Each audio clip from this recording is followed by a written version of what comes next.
discuss the weather. It has been so on again, off again. It's been fantastic the last couple of days in Melbourne. It's the best time of the year. You know what I noticed? That they're going to yell at us because they want to get into this quickly, but you know what I noticed about the weather? The leaves seem to be staying on the trees longer because of the warmer weather that we have in Melbourne at the moment. And, yeah, the weather's been really fantastic, actually. There's a big problem, actually. You mentioned weather with the space shuttle because our newsroom told me yesterday that there were tornadoes expected at Cape Canaveral, and there's very strong wind at the moment and rain, and they're trying to repair one of the tanks, and they can't do so. So it's expected to go up in a couple of weeks' time, but there could be another delay. Okay, we've talked about the space shuttle before with you, but this is getting closer to the time, and you have more information. Right. So give us a quick refresher course on what we know so far, what you told us about. Well, I think the most important thing with the space shuttle to realise is this is Buck Rogers in the 25th century, come down to the 20th century. This is the first spaceship we've ever really launched from Earth. We've launched rockets with things on top of them with astronauts and so on, but this time it's a proper spaceship. I suppose the best thing to call it is a space freighter.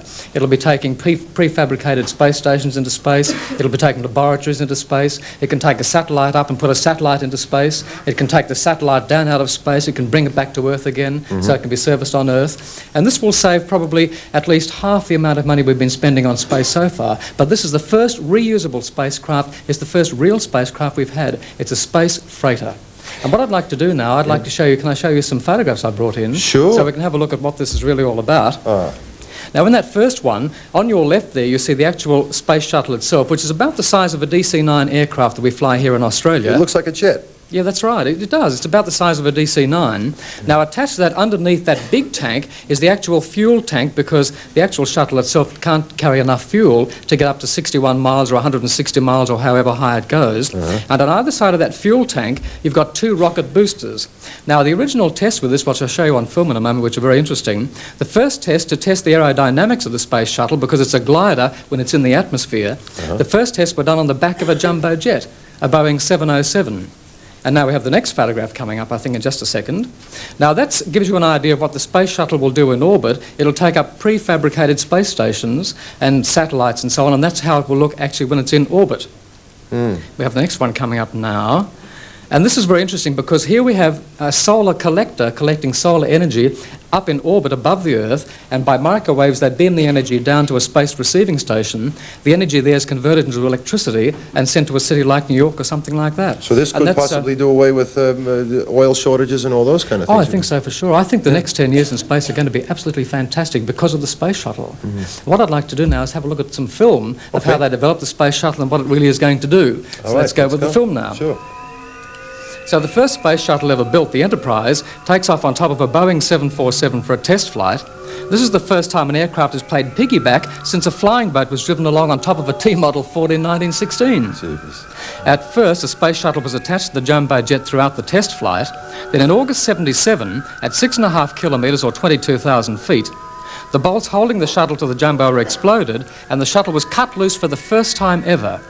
Everyone held their breath as the space shuttle prepared for its very first landing. Now, there were no engines, and this is a crucial moment, a 75-ton glider. Wow, 75 tons it went? Yep. Now, here are the astronauts. We should be able to hear the astronauts there. Yeah. No, okay.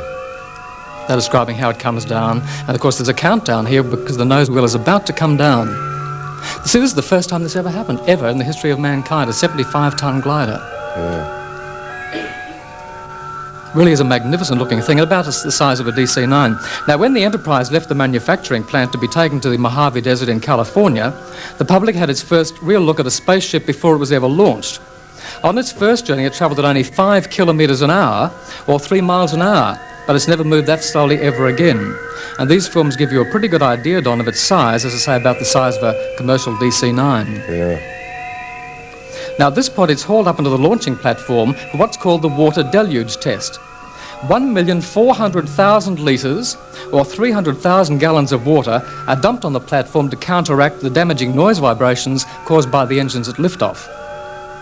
A 16-second waterfall, actually, to deaden the sound of those engines.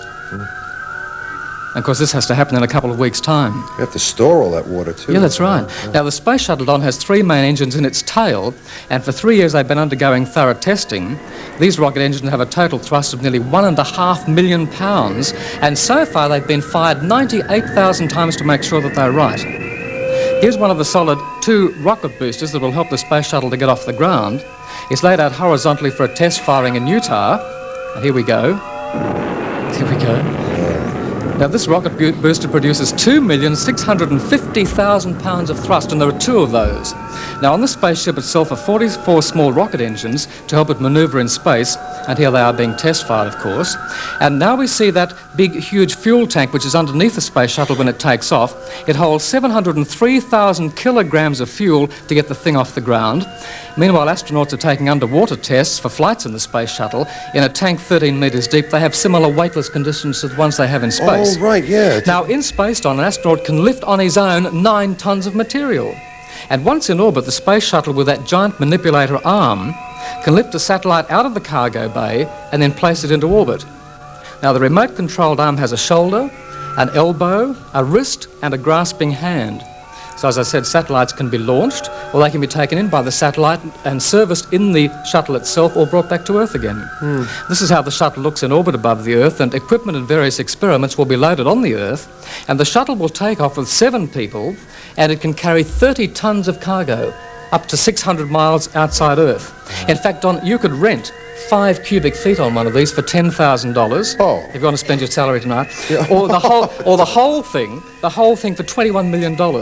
Now, here are the space shuttles being covered with 31,000 special tiles. The tiles make it possible for the shuttle to withstand the enormous heat on re-entry into the Earth's atmosphere. They'll have to withstand temperatures up to 2,500 degrees Fahrenheit. Now, one side of a tile can be red hot, but the other side you could touch with a naked hand. Next month, the astronaut Bob Crippen will make history as one of the first 2 pilots to fly in the space shuttle, which is the start of a new era in space, and not far behind him, one of America's first women astronauts. And there are 30 new astronauts altogether, and a new spacesuit will be used. Each one has its own life support system that can sustain life for 7 hours in an emergency out there, and the suits can be adjusted to fit women, of course, now. And so I guess the world's waiting for the launching next month of our first real spaceship. 54 hours in space to start before the space shuttle glides back to Earth as the biggest glider ever built. A spaceship designed for 100 missions into space, each one, and the cost so far, $9 billion. And when it's launched, it'll burn 1.5 million pounds of fuel in the first few minutes. So next month, the curtain rises on a new era in space exploration, Columbia. There it is, the start of a new link between our Earth and the wonders out there of space. Great stuff, Kevin. Really good. Well, it's really the most exciting thing, isn't it? How far out and how far up and how far away will it go? And Well, the interesting thing, when a space shuttle takes off in a couple of weeks' time, in 10 minutes, it'll be in orbit above the Earth. In 10 minutes, it'll be 160 miles up from Earth. And in an hour's time, interestingly enough, the first space shuttle will be over Australia. And when they're over Australia, a crucial thing has to take place. The cargo doors of that whole cargo freighter have to be opened up to see how it works up there. And then, of course, they have to be closed up again for the re-entry. And if they can't close them, of course, they could be in trouble. You know, an interesting thing. Just 2 days ago, I read a comment from one of the astronauts who's being launched in this in a fortnight's time. He made an odd comment for the astronaut. He said, I have a feeling we'll only be 50% successful with the space shuttle. And the funny thing is, they've been trying to launch it for 2 years now. It's supposed to go up in 2 weeks' time, but I have a feeling it mightn't even make it then. And when it comes back to Earth, an interesting thing happens. When it's in orbit above the Earth, at say 160 miles or whatever, the speed will be about 17,500 miles an hour. And in half an hour, it's got to get from 17,500 miles an hour back to 225 miles an hour for landing, without engines, as a 75-ton glider, on a strip about 3 miles long. And to do this, man won't make the decision when it's about to re-enter. 5 computers talk amongst each other, amongst themselves, and the 5 computers decide when it's going to be the right moment. They all choose each other's opinion, and they all decide on the final moment. The computer decides the whole thing, and when it comes down to glide back to Earth, if anything goes wrong, unlike an airliner, it can't circle around and come back again. They can't well, that's do right, that. they have no engines, yes. So Yeah, that's there's the no way where engines. it can. But what it can do with the computers, it can drift 1,000 miles to the left of the target or 1,000 miles to the right of the target. It can land on a specially prepared field. There are several all over America. A jumbo flies over, picks it up, puts it on its back, and brings it back to Cape Canaveral. When it gets up there, I want you to come in and talk to us about it. If I'd love to. we get close to Yep, launch, I'd I'd like love to to. have you